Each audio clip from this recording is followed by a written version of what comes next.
ఇప్పుడు దేశవ్యాప్తంగా ఎటు చూసినా సరే కానీ మరాఠా రాజు ఛత్రపతి సంభాజీ మహారాజ్ జీవిత చరిత్ర గురించి మాట్లాడుకుంటున్నారు. ప్రస్తుతం ఛత్రపతి సంభాజీ మహారాజ్ జీవిత కథ అయినటువంటి Chhaava talk of the town గా నిలిచింది. ఫిబ్రవరి 14న ప్రేక్షకుల ముందుకు వచ్చిన చావా బాక్సాఫీస్ వద్ద మంచి రిజల్ట్స్ అయితే థియేటర్ కు వచ్చి సినిమా చూసిన ప్రేక్షకులు భావోద్వేగానికి గురవుతున్నారంటేనే తెలుసుకోవచ్చు ఏ రకంగా ఛత్రపతి సంభాజీ మహారాజ్ యొక్క జీవిత కథ ఉందో అని.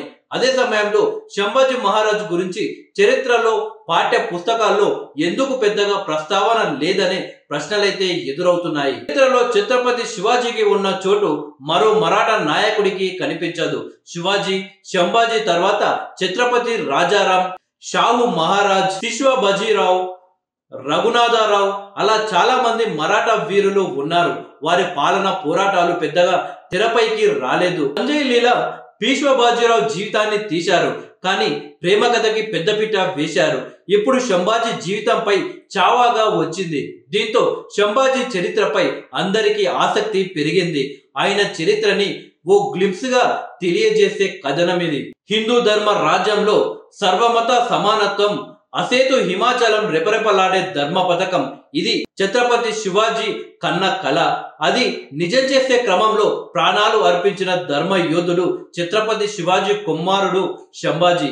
సంభాజీ 16 ఏళ్ల నూనూగు మీసాల యవ్వనంలో ఖడ్గం ధరించి కథన రంగాన దూకాడు. రామనగర్ లో మొఘలై పాలకులపై బిగారంగా యుద్ధం చేసి శత్రువును తరిమి కొట్టాడు. 1675-76లో కొంకణ తీరంలో పోర్చుగీసు నౌకల్ని సముద్రం అవతలికి తరిమాడు. కర్ణాటకలో నిజాం మొఘల్ సేవలకు తన వీరత్వాన్ని చవిచూపారు. సర్వమత సమానత్వంలో సువిశాల హిందూ సామ్రాజ్యాన్ని స్థాపించిన ధర్మసూర్యుడు శివాజీ మహారాజ్ 1680లో అస్తమించారు.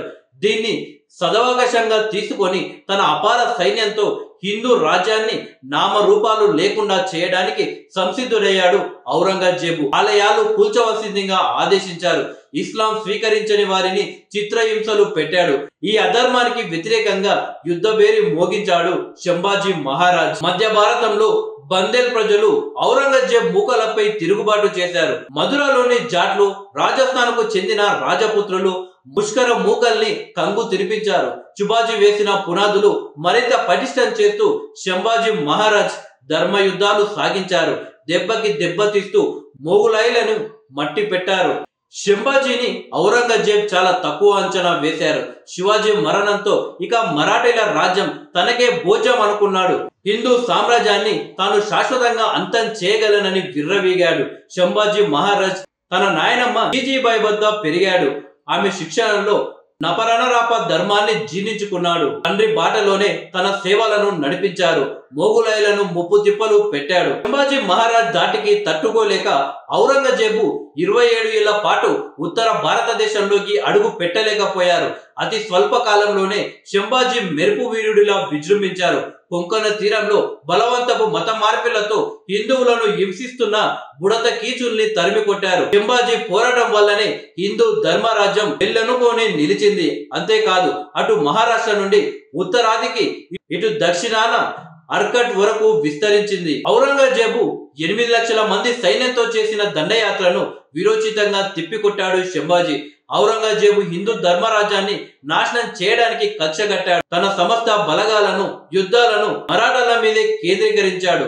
అయినా సంభాజీ ధర్మ పోరాటాలు కొనసాగించారు. సంభాజీ యుద్ధం కారణంగానే బుందేల్ఖండ్, పంజాబ్, రాజస్థాన్ ప్రాంతంలో హిందూ రాజ్యాలు మొఘలాయిల బారిన పడకుండా మనుగడ సాగించాయి. మొఘల్ సైన్యాలు భారీ ఎత్తున నాసిక్ చేరుకున్నాయి. నాసిక్ నుండి చొరబడి తన సామ్రాజ్యాన్ని విస్తరించే వ్యూహం వేశాయి. ఔరంగజేబ్ సేనలు 5 ఏళ్ల పాటు ఎన్ని దొంగ యుద్ధాలు చేసినా ధర్మవీరులు వీటన్నిటిని తిప్పికొట్టారు. హిందూ యోధుల ఎదురు దాడులతో మొఘలాయిలకు చుక్కలు చూపించారు. తండ్రి నుంచి నేర్చుకున్న గేరిల్లా పద్ధతులతో శత్రువులను ముప్పు తిప్పలు పెట్టాడు సంభాజీ. కొంకణ తీరంలో పోర్చుగీసు వారు హిందువులను బెదిరించి డబ్బు ఎరా చూపి క్రైస్తవంలోకి మారుస్తున్నారు. ఈ సమాచారం సంభాజీకి అందింది. సంభాజీ ఉగ్రుడయ్యాడు. బుడత కీచుల్ని యుద్ధంలో తరిమి కొట్టాడు. అలాగే దక్షిణ కొంకణ్లో సంగమేశ్వర్, రాజాపూర్, పాన్హాలా, మల్కాపూర్, ప్రగడ్, కోపాల్, బహదూర్ బండా, తిర్హోలి మొదలైన కోటలు నిలబెట్టుకోవడానికి నిరంతర మొఘలులతో పోరాడాడు శంభాజీ. మొఘలులు అనేక మంది హిందువులను హింసించి వేధించి మతం మార్చారు. వారు తిరిగి హిందూ మతంలోకి వస్తామన్న బ్రాహ్మణులు అంగీకరించలేదు. వెంటనే స్పందించిన శంభాజీ అటువంటి వారు తిరిగి స్వీయ మత ధర్మంలోకి రావడానికి తన ప్రభుత్వంలో ఏకంగా ఒక విభాగాన్ని ఏర్పాటు చేశారు. అలా రీకన్వర్షన్ కోసం మొట్టమొదటిగా ఒక విభాగాన్ని ఏర్పాటు చేసిన ధర్మ ప్రభువు శంభాజీ. 1689వ సంవత్సరం కొంకణ ప్రాంతంలోని సంగమేశ్వర్ వద్ద ఒక గ్రామంలో శంభాజీ తన కమాండర్లతో రహస్యంగా సమావేశమయ్యారు. శంభాజీ బావమరిది యశోబాయి సోదరుడు గనోజీ షిర్మి అత్యంత హేయమైన ద్రోహానికి ఒడికట్టాడు. ఈ సమాచారం కొన్ని రోజులు ముందుగానే మొయిలీల కమాండర్ ముకరబ్ ఖాన్ కు అందించాడు. మొఘలైతో చేతులు కలిపి పథకం ప్రకారం శంభాజీ మీద పెద్ద ఎత్తున దాడి చేశారు. ఈ యుద్ధంలో శంభాజీని అతడి సలహాదారుడు కవికలాష్ ను బందీలుగా పట్టుకున్నారు. యుద్ధంలో ఓడిపోవడం వల్ల కాదు, గనోజీ షిర్కి ద్రోహం వల్ల శంభాజీ ఆయన మంత్రి కవికలాష్ ఔరంగజేబ్ ఎదుట సంకెళ్లతో బందీగా నిలబడ్డారు. ఇస్లాం మతం స్వీకరిస్తే ప్రాణాలతో వదిలేస్తానన్నాడు ఔరంగజేబు. మొఘలైల పాలు పడకుండా దాచిన గుప్త నిధుల గురించి చెప్పమన్నారు.